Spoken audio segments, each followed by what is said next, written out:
正主宰，不只追求到了宇宙之至理，也找回了我身上本有的真理与良知良能。先天大道的根源是在我身上，原来固有的是我由先天带来的良知良能，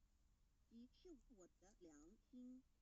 我的良心即是天心，天心即是道心。